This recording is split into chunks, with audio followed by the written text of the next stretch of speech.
Hello friend, हमारी आज की कहानी है गंवार औरत। रविवार के दिन था।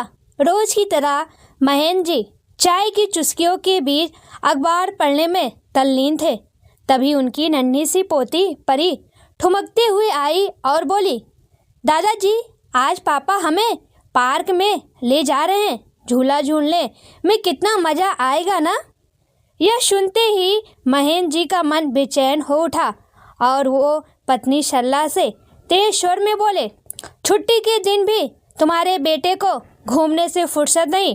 बूढ़े माँ बाप के पास वह 2 घड़ी बैठना भी नहीं चाहता। मैंने सोचा था कि बेटा बहू बुढ़ापे में मेरा ख्याल रखेंगे, पर न जाने कैसी परवरिश दी है तुमने। जीवन में एक काम भी तुम ठीक तरीके से नहीं कर पाई। महेंद्र जी बड़े सरकारी अफसर रहे हैं और अब सेवानिवृत्त के पश्चात बेटे अनूप के साथ बेंगलोर में रहते हैं। उनकी हर बात में साहबियत झलकती है। यदि किसी ने उनके हुक्म की जरा भी अनदेखी की तो वो सारा आसमान सिर पर उठा लेते हैं। बच्चों से बात करना वो अपनी शान के खिलाफ समझते हैं, इसलिए उनके व अनूप के बीच बहुत ही कम और आवश्यक बातें ही होती है। अभी तक सरला जी ही पति महेंद्र और पुत्र अनूप के बीच पुल का कार्य करती रही हैं। इससे पहले कि वो अनूप से कुछ कहती, अनूप स्वयं ही महेंद्र जी की बात सुनकर वह कमरे में आ गया और सधे हुए शब्दों में बोला, मैं नहीं चाहता पापा कि परी भी वैसा ही बचपन जिए जैसा कि मुझे मिला। आपने सदा ही अपने काम को परिवार से अधिक प्राथमिकता दी। आप सदा ऑफिस के दौरों में और अधिक से अधिक तरक्की पाने तथा पैसा कमाने की होड़ में लगे रहे। मुझे याद नहीं कि आप कभी पेरेंट्स टीचर मीटिंग में मेरे स्कूल आए हो या कभी मुझसे मेरी पढ़ाई के बारे में पूछा हो। सदा माँ ने अकेले ही घर की सारी जिम्मेदारियाँ निभाई। आपने कभी हमारे साथ समय बिताने की चेष्टा नहीं की। आप कभी भी हमें अपने साथ लेकर कहीं बाहर घूमने नहीं गए। शायद आपको परिवार के साथ समय बिताना पसंद ही नहीं। आपके लिए आपका परिवार मायने ही नहीं रखता। आपने कभी घर को घर बनाने का प्रयास किया? घर हवा में नहीं बना करते पापा। खैर रहने दीजिए, आप नहीं समझेंगे। अनूप की बातें सुन सरला जी की आंखों से आंसू बह निकले। बरसों से एकत्रित उनकी मूक पीड़ा को आज अनूप ने शब्द दे दिए थे। वो जीवन भर महेंद्र जी की उपेक्षा और तिरस्कार ही झेलती रही। उन्हें याद है वो कितनी प्रसन्न थी जब महेंद्र जी से उनका विवाह तय हुआ था। उनकी सारी सखियां चुटकी लेती, तू तो बड़ी किस्मत वाली है, तेरे होने वाला पति तो सरकारी अफसर है, जिंदगी भर राज करेगी, महारानी की तरह रहेगी। परंतु ऐसा कहाँ हो पाया था। ससुराल आते ही तेज तर्रार और दबंग सास के हाथों की कठपुतली बनकर रह गई थी। वह रही सही कसर अफसरी के रौब में सराबोर पति महेंद्र ने पूरी कर दी थी। वो सरला को अपनी पाँव की जूती समझते थे। घर का पत्ता भी उनकी मर्जी के बगैर नहीं हिलता था।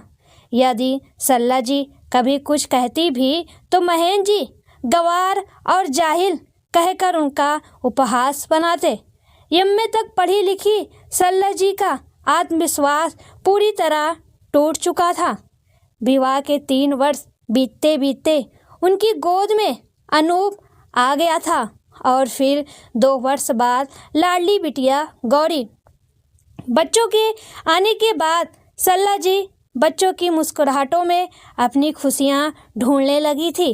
अनूप और गौरी के पालन पोषण में उन्होंने स्वयं को झोंक दिया था। गुजरते समय के साथ बच्चे भी अपने पिता के माँ के प्रति दुर्व्यवहार को समझने लगे थे। इसलिए वो महेंद्र जी से दूर तथा अपनी माँ के समीप होते गए। वो अपने मन की सारी बातें सरला जी से किया करते। आज अनूप की बातें सुनकर महेंद्र जी 2 पल के लिए तो ठगे से खड़े रह गए, फिर सल्ला जी पर चिल्लाते हुए बोले, यही शिक्षा और संस्कार दिए हैं तुमने अपने बच्चों को? देखो कैसे तुम्हारा बेटा मुझसे जवान लड़ा रहा है। माँ पर चिल्लाना बंद कीजिए पापा। संस्कार देने की जिम्मेदारी माता पिता दोनों की होती है, अकेले माँ की नहीं। आपने कभी माँ को बराबरी का दर्जा नहीं दिया, कभी उनकी इच्छा अनिच्छा का सम्मान नहीं किया। आप सदैव उन्हें कठपुतली समझते रहे और गंवार औरत जिसका स्वयं का कोई वजूद नहीं। ये माँ के दिए संस्कार ही हैं कि मैं आप जैसा पुरुष नहीं बना। मेरे मन में मेरी पत्नी के लिए भरपूर सम्मान है। आज स्त्री और पुरुष बराबर हैं, एक दूसरे के पूरक हैं। स्त्री दासी नहीं संगनी है। अनूप के इन शब्दों ने जैसे आग में घी का काम किया। महेंद्र जी क्रोध में कुछ और बोल पाते अनूप ने आगे कहा, बस अब बहुत हो गया पापा। आज से आप माँ को कुछ नहीं कहेंगे। अपने घर में मैं अपनी माँ का अपमान नहीं सह सकता।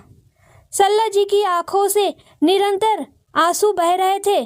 अनूप के कड़े तेवर ने महेंद्र जी के क्रोध पर जैसे पानी के छींटे डाल दिए। सल्ला जी आंसू देखकर महेंद्र जी बोल पड़े, सच कह रहे हो बेटा।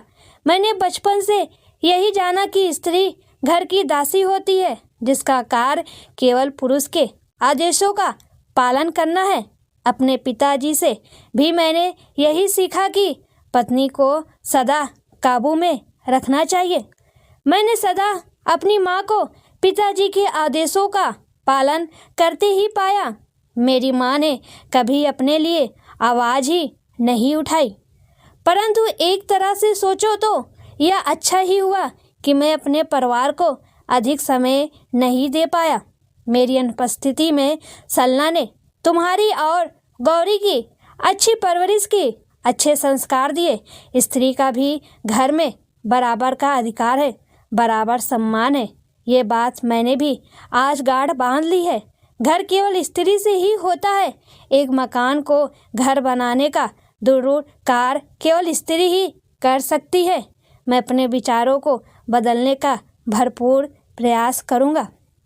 फिर वो आंचल से आंसू पोंछती सल्ला के पास आ खड़े हुए और स्नेह शब्दों में बोले, सल्ला क्या तुम मुझे माफ़ कर पाओगी? मेरे पास और कोई रास्ता है क्या? सल्ला जी अपने आंसू पोंछते हुए बोली, चलो माँ ये सब छोड़ो और जल्दी से तैयार हो जाओ। अब हम सब मिलकर हर रविवार को बाहर घूमने चला करेंगे। बस एक बात हमेशा याद रखना कि तुम कोई कठपुतली नहीं, मेरे घर की तुम भी एक मलकिन हो। अनूप ने मुस्कुराते हुए कहा, आज तुम गुलाबी वाली साड़ी पहनना तुम पर बहुत खिलती है। यह महेंद्र जी का स्वर था। सल्ला जी ने अपनी अलमारी खोलकर अपनी मनपसंद पीली सिल्क की साड़ी पहनने के लिए निकाली और कठपुतली का चोला उतार कर फेंक दिया। सच में दोस्तों, घर में औरतों का भी मान सम्मान एक पुरुषों के बराबर होना चाहिए, ना कि औरतें कोई दासी या पढ़ी लिखी औरतों को गंवार बना दिया जाए। एक माँ, एक पत्नी गंवार तभी होती है क्योंकि वह अपने से ज़्यादा अपने परिवार का ख्याल रखती है, इसलिए वो आज गंवार औरत बन जाती है।